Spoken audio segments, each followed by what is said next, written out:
भी राहुल गांधी जी ने ओबीसी का गेम खेला है, पूरे राष्ट्र की ओबीसी समाज को इकट्ठा करके बहुत सारे लुभावने ऐसी बातें करी है कि ओबीसी समाज का हित हम कहेंगे। बीजेपी ने कभी ओबीसी समाज की सुध नहीं ली। क्या कुछ कहना चाहेंगे इस पर?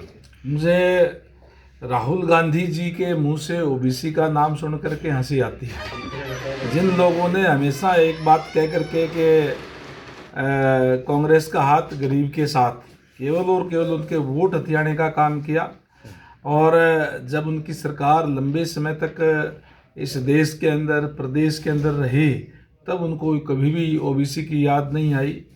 आज जब उनकी सतत राजनीतिक ज़मीन जो खिसक गई है, तो उनको ओबीसी याद आ रहा है। उनको ओबीसी याद नहीं आ रहा, उनका केवल और केवल ओबीसी के सहारे अपनी राजनीतिक ज़मीन जो है वो याद आ रही है।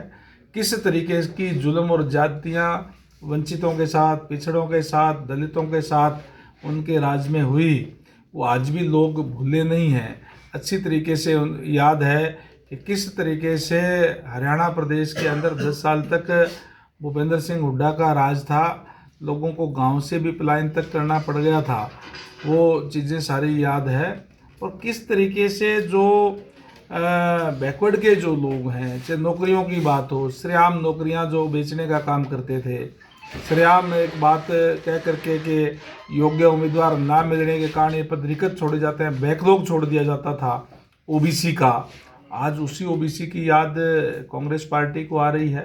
तो ओबीसी का हित अगर कहीं हुआ है, ओबीसी को अगर अपना हक मिलने लगा है, तो भारतीय जनता पार्टी की सरकार के अंदर मिलने लगा है, जहां आज प्रदेश का, देश का नेतृत्व ओबीसी वर्ग के लोग कर रहे हैं, बहुत बेहतर तरीके से कर रहे हैं।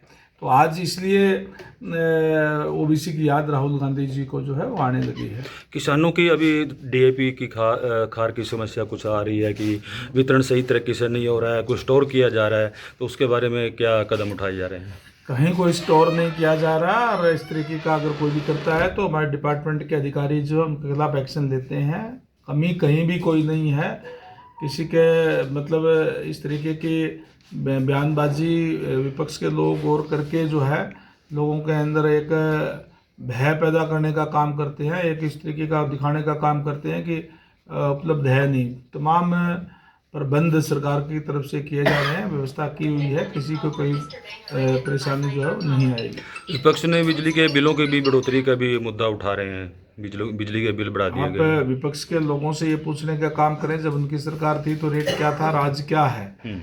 लगातार 11 साल के अंदर एक भी पैसा नहीं बढ़ाया गया था। अब भी जो बढ़ाए गए हैं वो एक जो स्वाभाविक जो एक 11 साल बाद में जो वो भी जो किसानों के कुछ नहीं बढ़ाया गया। इसके अंदर जो मिनिमम शुल्क होता था, मासिक शुल्क, वो भी अभी नहीं लिया जा रहा, जो कि कांग्रेस के समय में वो लिया जाता था। उसको समाप्त करने का काम भारतीय जनता पार्टी की सरकार में करने का काम किया है।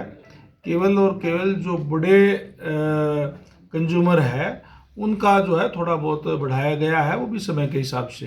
भारतीय जनता पार्टी संगठन तौर पर अभी अन्य ब्लॉकों की भी जिम्मेवारी दी गई है कि इसको जहाँ जहाँ पर कुछ कांग्रेस या विरोधी, जैसे कांग्रेस की सीटें आई है या आज़ाद उम्मीदवार जीते हैं, उन पर भी जिम्मेवारी लगाई गई है। पार्टी संगठन की पार्टी है। संगठन समय समय के ऊपर उसका रिव्यू करने का काम करता है। आज 48 विधायक भारतीय जनता पार्टी के हैं, और जिन 42 विधानसभा के अंदर भारतीय जनता पार्टी के उम्मीदवार नहीं जीते थे, वहाँ भी मंत्रियों की और विधायकों की ड्यूटियाँ लगाई गई है। एक एक कंस्टिट्यूंसी उनको दी गई है, ताकि वहाँ के भी जो हमारे जो वर्कर है, हमारे जो लोग हैं, उनकी सुनवाई करने का काम करें, वहाँ के डेवलपमेंट के बारे में भी ध्यान रख करके और सरकार के सामने रख करके डेवलपमेंट कराने का काम करें। क्योंकि भारतीय जनता पार्टी की सरकार है, सबका साथ सबका विकास, इसलिए कहीं किसी प्रकार की कोई दिक्कत परेशानी कहीं भी ना हो,